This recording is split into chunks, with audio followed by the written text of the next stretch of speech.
Who would benefit from a self-insured situation? Truly, I mean, I think lower than 50 employees, you have to worry about whether you could handle the risk. Okay. But 50 employees, you can put together a solid level funded plan. And again, level funding meaning you pay the premiums in every month and you have stop loss to cover the big outliers. So less than 50, if I understand you right. Less than 50 is tougher. You just even with stop loss, Yeah. because you don't have enough coming in from a premium exactly. that even stop loss wouldn't cover Right, it. exactly. Okay, that makes sense.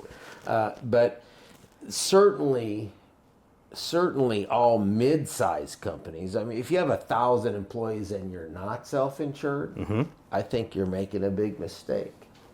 Because entrusting that amount, that number of employees with all the premium dollars that are pulled in, entrusting that and just handing that over to Aetna Insurance Company, entrusting that to them that they're going to take care of all the things, which you know they will, but you also know next year it's going to cost you more. Yeah. I mean, again, I'd love someone to send in a comment that they know someone that didn't get a bump in their insurance premiums that has a a fully funded program.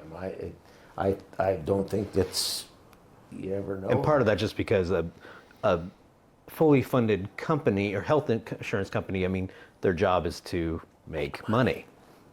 Yeah, and they make lots of money. I mean, and the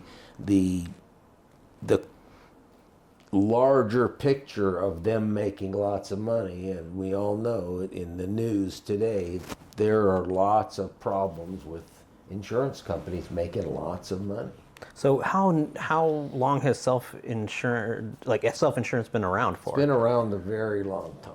Like, I mean, we talking like decades? We Yeah, talking decades, longer? decades. Really? Oh yeah.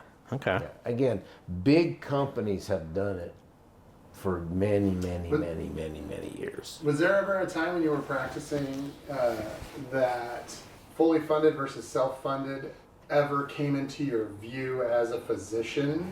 As in, did you ever, obviously it's not something that you would think about, but did it ever come into play, and how did that work?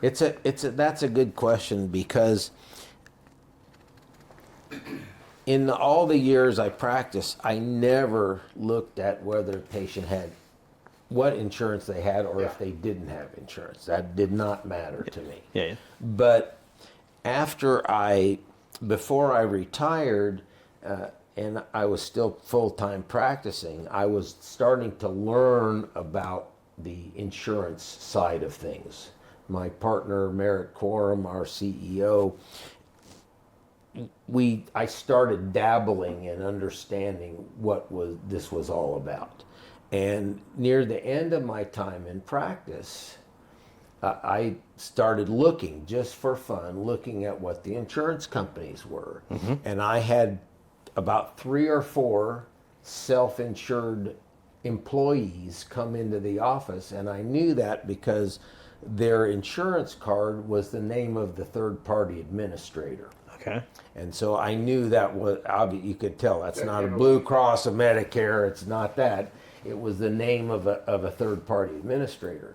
And that was very interesting to me. It didn't matter, again, it didn't matter to me as to how that happened. But what I do know is that the payments in that situation must have been on par with what the insurance companies paid. Okay. I certainly didn't hear that I was underpaid Sure. for that.